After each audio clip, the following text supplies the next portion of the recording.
o governo de FHC, que durou de 1995 a 2005.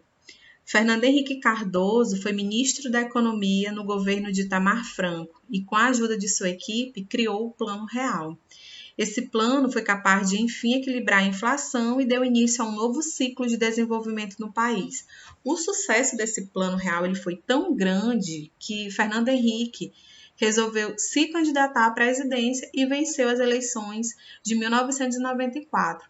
Então, ele foi eleito presidente já logo no primeiro turno, com larga escala de votos, e tomou posse no dia 1º de janeiro de 1995, sendo reeleito em 1998, tendo 2 mandatos.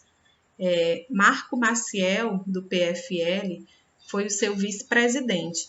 Então, em seu primeiro mandato, no ano de 1995, a FHC buscou manter a inflação sob controle.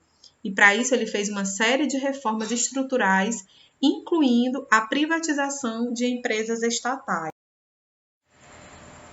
No ano de 1997, o Congresso Nacional aprovou uma emenda constitucional que permitia a reeleição em cargos do Poder Executivo de governadores, prefeitos e presidente da República. Então, assim, no ano de 1998, Fernando Henrique foi reeleito presidente da República.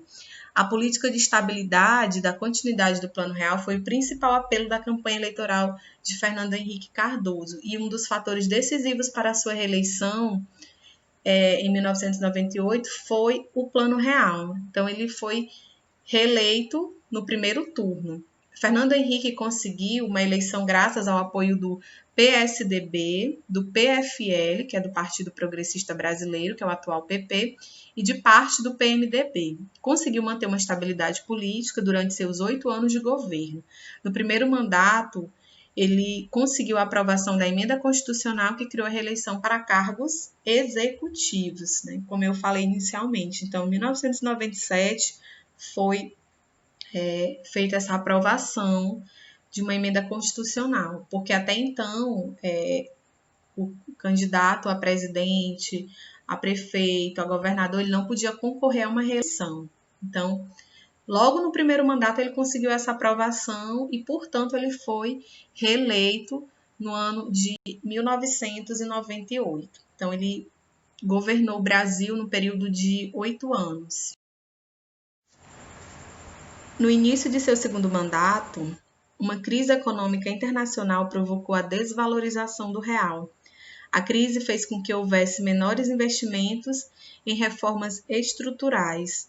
Ao longo de sua gestão, Fernando Henrique criou alguns programas sociais para atender aos setores mais carentes, dentre eles o Bolsa Escola, o Bolsa Alimentação e o Vale Gás. As medidas buscavam transferir recursos para garantir condições básicas às famílias que passavam necessidades. Nas eleições de 2002, Luiz Inácio Lula da Silva foi candidato à presidência da República pela 4ª vez e venceu a disputa no segundo turno. Então, nós temos início aí de 2003 a 2010 a chamada Era Lula, né, que foi um governo marcado por melhorias sociais, mas também foi um governo marcado por escândalos políticos. Ao assumir a presidência, Lula anunciou que a prioridade de seu governo seria o combate à pobreza por meio do programa Fome Zero, que pretendia garantir a todos os brasileiros com pouca ou nenhuma renda mensal uma alimentação adequada. Então, dentre os programas sociais do governo Lula, nós temos como principal, no primeiro mandato, o Fome Zero, né? A meta desse programa era erradicar a fome e reduzir a subnutrição. Esse programa ele foi substituído com o passar do tempo pelo Bolsa Família, no ano de 2004. O Bolsa Família atende cerca de 12,4 milhões de habitantes. Ele é uma transferência direta de renda do governo para as famílias pobres. E também outro programa social que foi criado nesse período do governo Lula, que foi de 2003 a 2006, foi o Meu Primeiro Emprego. Ele dava vantagens às empresas que oferecessem vagas a jovens entre 16 a 24 anos.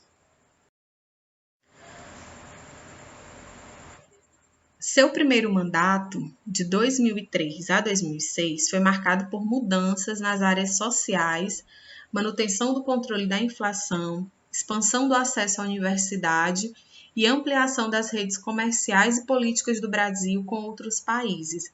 As iniciativas sociais criadas no governo de Fernando Henrique Cardoso, mais conhecido como FHC, foram continuadas no governo Lula e unificadas no programa Bolsa Família. Então, em 2006, já como candidato à reeleição, Lula enfrentou várias denúncias de corrupção que envolviam membros do governo e pessoas ligadas a seu partido, o Partido dos Trabalhadores, que era o PT. Mesmo assim, ele manteve um alto índice de popularidade e venceu as eleições, iniciando o segundo mandato de 2007 a 2010.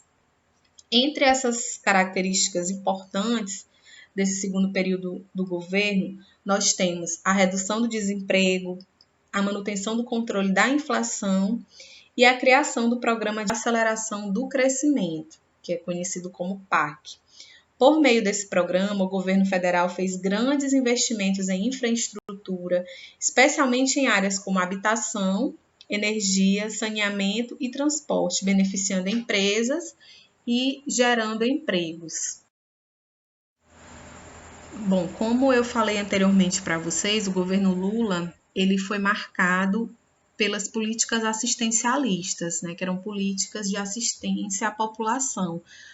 O programa Fome Zero, o Bolsa Família, o Meu Primeiro Emprego.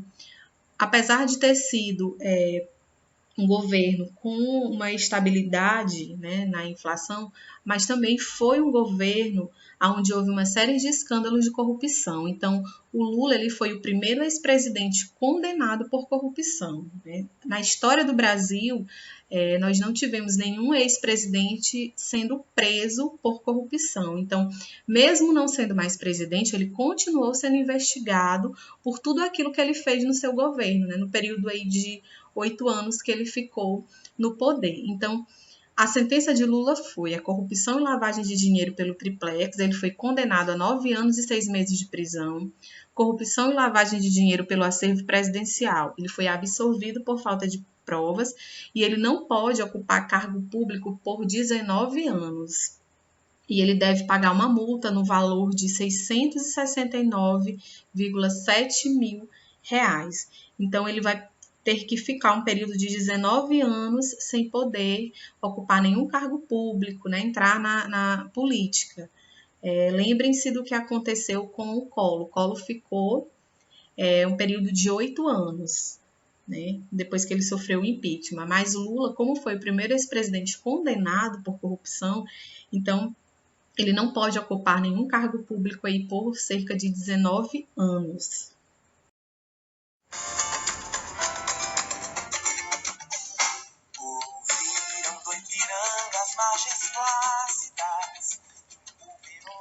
Então, crianças, na aula de hoje nós vimos um pouco mais sobre essa nova república, período democrático do Brasil.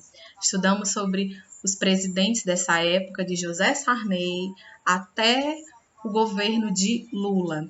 Então, agora é hora de vocês exercitarem o que nós aprendemos na aula de hoje. Que todos tenham um excelente dia. Bom estudo! Desafia o nosso peito à própria morte. Ó pátria amada, idolatrada, salve, salve.